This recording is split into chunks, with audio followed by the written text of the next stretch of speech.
Hello friends, कैसे हैं आप। आई होप आप सभी अच्छे होंगे। चलिए आज की स्टोरी शुरू करते हैं। रामू काका डाक विभाग के कर्मचारी थे। बरसों से वे माधवपुर के आसपास के गांव में चिट्ठियां बांटने का काम करते थे।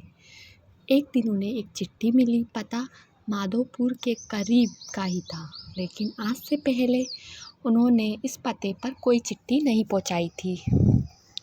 रोज की तरह आज भी उन्होंने अपना थैला उठाया और चिट्ठियां बांटने निकल पड़े। सारी चिट्ठियां बांटने के बाद उस नए पते की ओर बढ़ने लगे। दरवाजे पर पहुंचकर उन्होंने आवाज़ दी, पोस्टमैन। अंदर से किसी लड़की की आवाज़ आई, काका वही दरवाजे के नीचे से चिट्ठी डाल दीजिए।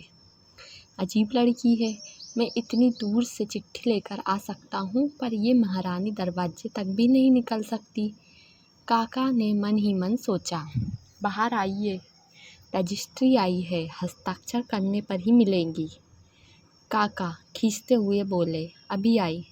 अंदर से आवाज़ आई। काका इंतज़ार करने लगे, पर 2 मिनट बाद भी कोई नहीं आया तो उनके सब्र का बांध टूटने लगा। यही काम नहीं है मेरे पास, जल्दी करिए और चिट्ठियाँ भी पहुँचानी है मुझे।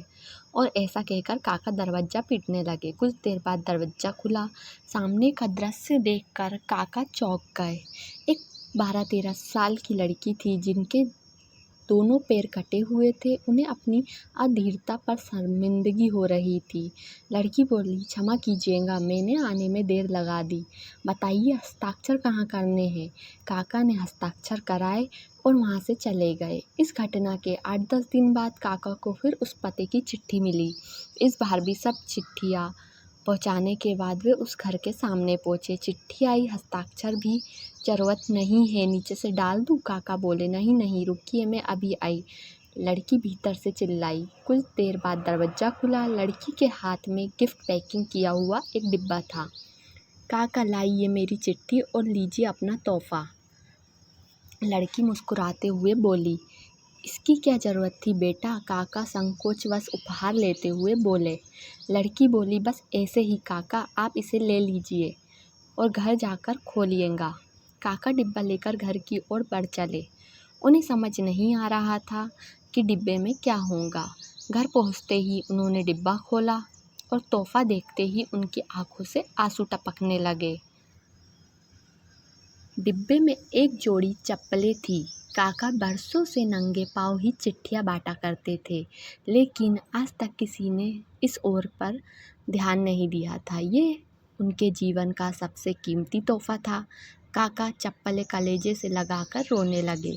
उनके मन में बार बार एक ही विचार आ रहा था, बच्ची ने उन्हें चप्पलें तो दे दी, पर वे उसे पैर कहाँ से लाकर देंगे। दोस्तों, संवेदनशीलता या सेंसिटिविटी एक बहुत बड़ा मानवीय गुण है। दूसरों के दुखों को महसूस करना और उसे कम करने का प्रयास करना एक महान काम है। जिस बच्ची के खुद के पैर ना हो, उसको दूसरे के पैरों के प्रति संवेदनशीलता हमें एक बहुत बड़ा संदेश देती है। आइए हम भी अपने समाज, आसपास, पड़ोस, अपने यार, मित्रों, अजनबियों सभी के प्रति संवेदनशीलता बने। आइए हम भी किसी के नंगे पाँव की चप्पलें बने और दुख से भरी इस दुनिया में कुछ खुशियाँ फैलाएं। तो फ्रेंड्स, ये तो थी हमारी आज की स्टोरी। अगर आपको अच्छी लगी हो तो प्लीज़ चैनल को लाइक, सब्सक्राइब और शेयर ज़रूर कीजिएगा। Thank you.